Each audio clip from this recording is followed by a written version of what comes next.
La vie de Max a basculé lorsqu'il a reçu, un soir, un appel inattendu d'un ami. Il n'était pas prêt à apprendre que son patron et sa femme s'étaient rencontrés pendant qu'il était au travail. « Je l'ai vu serrer ton patron dans ses bras », s'est souvenu l'ami de Max. De l'argent, de l'argent, de l'argent. Max a haussé les épaules tout en hurlant sur sa femme, Linda. Si est tout ce qui t'intéresse? Non, Max, Linda l'a regardé dans les yeux.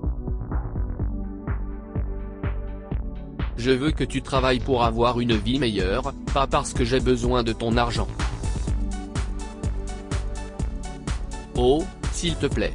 Max a ricané. Je sais que tu me pousses constamment à gagner plus d'argent pour que tu puisses avoir un style de vie somptueux. Tu ne te soucies pas de moi. Chaque fois que Linda rappelait à Max ses responsabilités, il l'accusait d'être avide de ses revenus. Après tout, il est difficile d'accepter ses propres défauts. Il était tellement plus facile de changer de sujet et d'accuser sa femme. Je ne me soucie pas de toi? Linda a froncé les sourcils. La question est de savoir si tu te soucies de moi, de nos vies, ou au moins de notre maison, pour l'amour du ciel. Je t'ai demandé 1 million de fois de réparer le tuyau qui fuit dans la salle de bain, mais tu ne te donnes pas la peine de bouger de ton canapé. Je t'ai demandé de réparer la serrure de la porte la semaine dernière, mais tu n'as pas l'air de t'en soucier. Est-ce que tu vas changer un jour, Max? Je t'ai dit que je m'en occuperai plus tard, a dit Max en roulant des yeux et en tournant son visage vers la télévision. Maintenant, arrête de m'embêter. Comme à chaque fois, Max a terminé la conversation en acceptant de réparer des choses dans la maison, mais Linda était sûre qu'il ne bougerait pas d'un poil. Elle se sentait frustrée à chaque fois que Max se disputait avec elle, ce qui lui faisait regretter de l'avoir épousé. Le lendemain, Max s'est rendu au travail comme d'habitude et s'est assis à son poste de travail. Il travaillait depuis des années comme agent de centre d'appel et n'avait pas envie d'aller plus loin. Il n'aspirait pas à une promotion ou à une augmentation au travail, car sa vie était assez confortable pour lui. Ce matin-là, Andrew, son patron, a interrogé ses employés sur leur vie. Andrew était un homme aimable d'une quarantaine d'années, propriétaire du centre d'appel. Avant d'acheter l'entreprise, il avait occupé un emploi normal pendant des années. Il comprenait que les problèmes familiaux pouvaient nuire aux performances professionnelles. Si est pourquoi il s'entretenait avec ses employés une fois par mois pour s'informer de leur vie personnelle. Ma femme me pousse toujours à faire mieux au travail et à gagner plus d'argent, s'est plaint Max à Andrew. Pourquoi ne peut-elle pas m'accepter tel que je suis et cesser d'attendre que je change? Je suis tellement agacé par ces reproches constants. Eh bien, vous pourrez envisager votre situation sous un angle différent, Max, a répondu calmement Andrew. Votre femme veut que vous vous améliorez parce qu'elle voit votre potentiel. Si est elle qui est tombée amoureuse de vous et qui vous a épousé, après tout. Vous ne la connaissez pas, a dit Max en secouant la tête, déçu. Elle est avide d'argent. Je comprends que les préoccupations de votre femme vous aient causé du stress. Mais à part ça, je suis curieux, pourquoi ne m'avez-vous jamais demandé d'augmentation, Max? A demandé Andrew. Je n'y ai jamais pensé, a menti Max. Ou peut-être êtes-vous trop à l'aise avec la façon dont vous vivez? A demandé Andrew en se levant du bureau de Max. Quoi qu'il en soit, on se reverra, Max. n'hésitez pas à venir à mon bureau si vous avez besoin de quoi que ce soit. Merci, monsieur Andrew, a dit Max en souriant. La vérité, si est que Max était trop paresseux pour changer de vie. Il ne voulait pas faire d'efforts pour obtenir une augmentation au travail ou s'occuper de sa maison comme le voulait sa femme. Il se contentait de ne pas s'épanouir mentalement ou professionnellement, ignorant que son attitude négligente allait bientôt bouleverser sa vie. Un mois plus tard. J'ai pris un jour de congé aujourd'hui, a dit Linda à son mari pendant qu'il prenait le petit déjeuner, je vais nettoyer la maison et j'ai besoin que tu rentres plus tôt pour réparer le tuyau qui fuit et quelques autres choses. D'accord, a dit Max, les yeux toujours rivés sur son téléphone. J'essaierai de rentrer tôt. Peu après avoir terminé son petit déjeuner, Max a quitté la maison pour se rendre au travail. Une fois arrivé à son bureau, il a commencé à réfléchir à une excuse pour éviter de rentrer plus tôt. Si est à ce moment-là qu'il a vu Andrew franchir l'entrée et qu'une idée lui est venue à l'esprit. Il va m'aider à rester au travail aujourd'hui, s'est dit Max.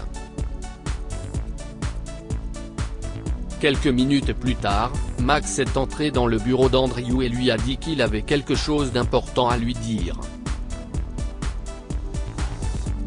Je veux améliorer mes performances au travail, a menti Max. Alors je me demandais si je pouvais travailler quelques heures de plus ce soir, en plus de mon travail habituel. Vous êtes sûr de pouvoir travailler autant d'heures d'affilée? Andrew a haussé les sourcils. Je serais plus qu'heureux de vous laisser faire des heures supplémentaires, Max. Oui, Andrew, a répondu Max avec sévérité. Je suis prêt à y consacrer du temps. Eh bien, si est super. Andrew a souri. J'aime votre nouvel enthousiasme. Continuez comme ça. Merci, a dit Max avant de quitter le bureau d'Andrew. Il est retourné à son bureau et a appelé Linda. Chérie, je suis désolé, mais je ne peux pas rentrer plus tôt, a-t-il menti. Andrew m'a demandé de rester ce soir parce qu'il doit rentrer chez lui pour s'occuper de sa mère. Qu'est-ce ce qui lui est arrivé? A demandé Linda. Oh, je ne sais pas.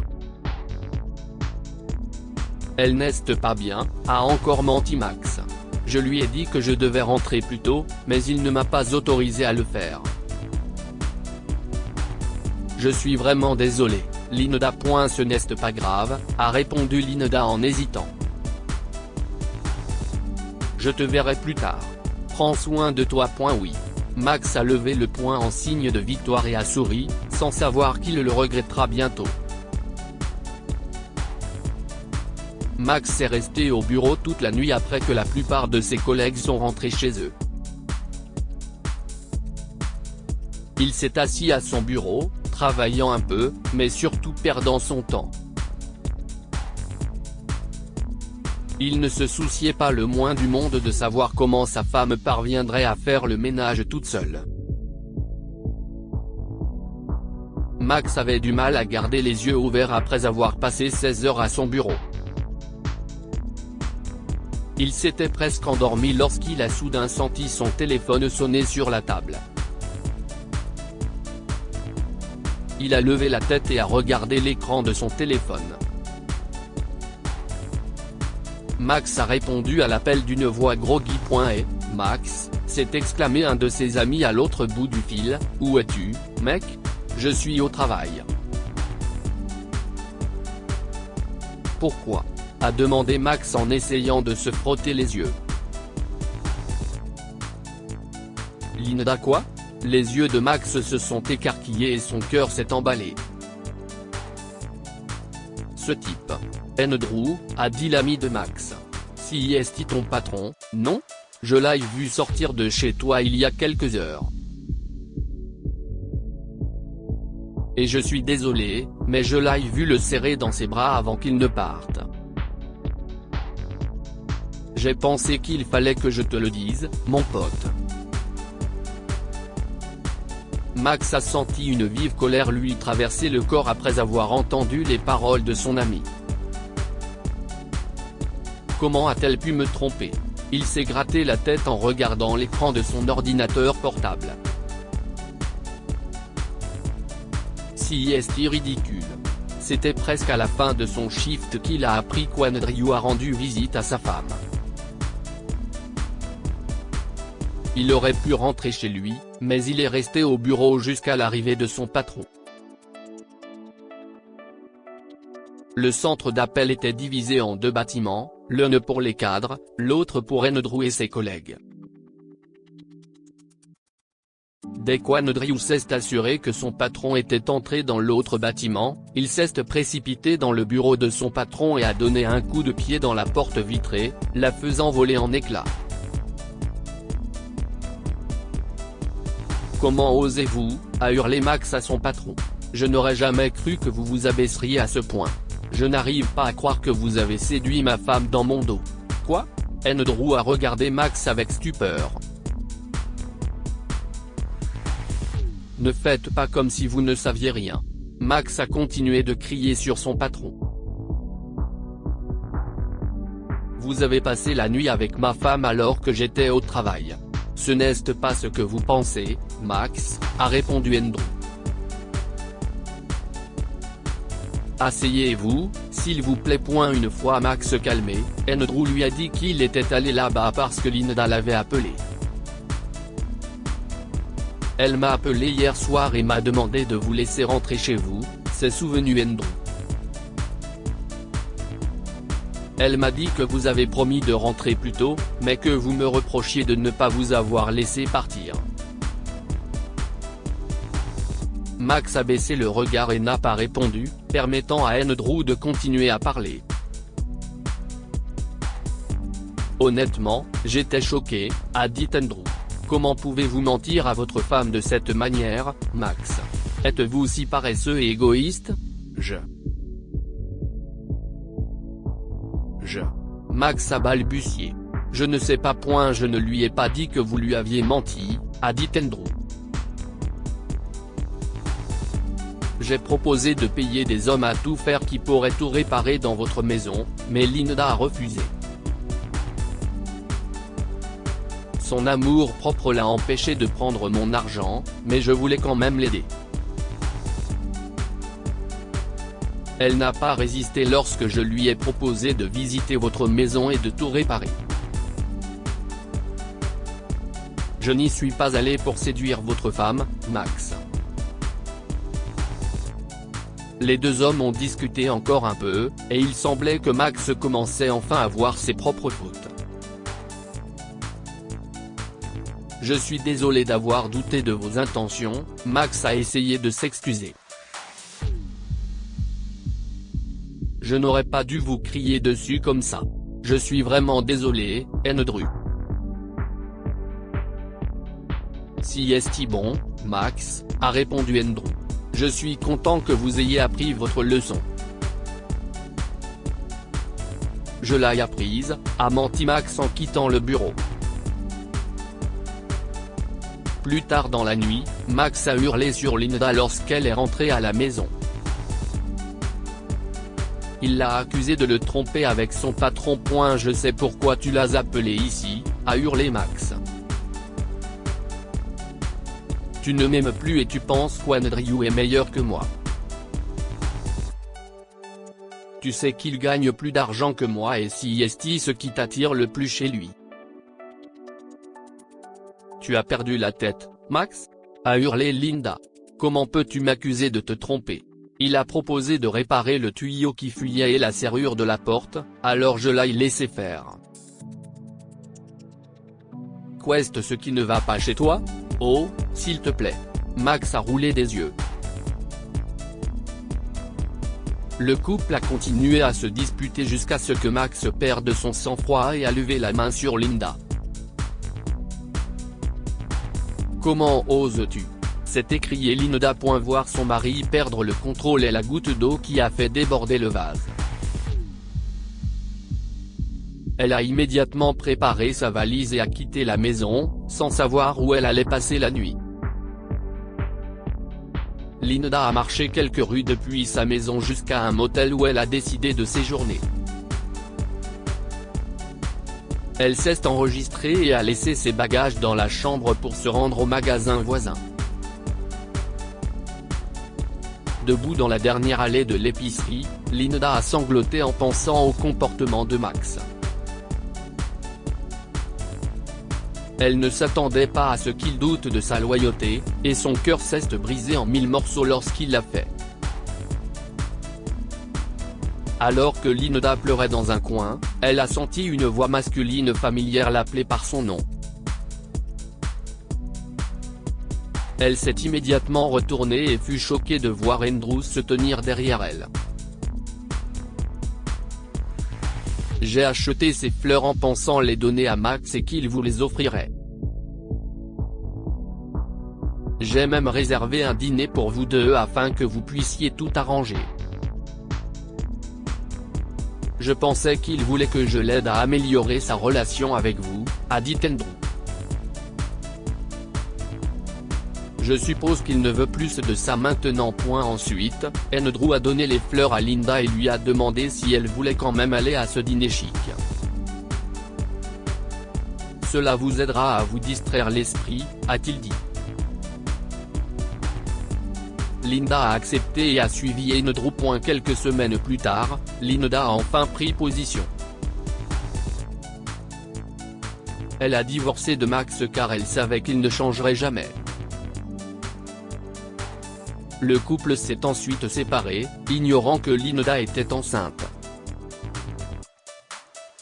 Peu après leur divorce, Andrew s'est rapproché de Linda et lui a révélé ses nouveaux sentiments. Je suis amoureux de toi.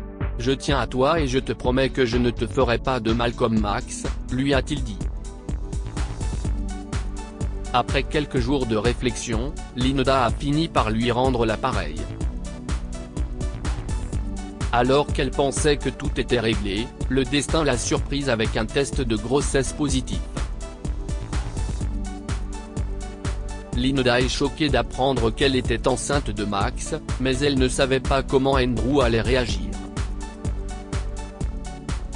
À sa grande surprise, il lui a dit de garder le bébé et a autorisé Max à leur rendre visite après la naissance de l'enfant. Andrew avait prévu que Max changerait après la naissance de son enfant. Une fois que Max a tenu son bébé dans ses bras, il a réalisé à quel point il était important pour lui d'agir de manière responsable. La paternité l'a amené à changer son mode de vie et à viser le meilleur dans sa vie professionnelle. Quelques années plus tard, Max occupait un meilleur emploi et n'était plus le paresseux qu'il était. Il a également épousé une femme et a eu un enfant, mais il n'a jamais pu oublier la leçon qu'Andrew et Linda lui ont apprise. Merci de m'avoir fait prendre conscience de mon erreur, a déclaré Max à Andrew et Linda. J'ai compris une chose, si vous n'êtes pas là pour la personne que vous aimez, quelqu'un d'autre vous remplacera. Je regrette d'avoir été un mauvais mari pour Linda, mais je suis heureux qu'elle ait trouvé quelqu'un qui la traite correctement. Que pouvons-nous apprendre de cette histoire?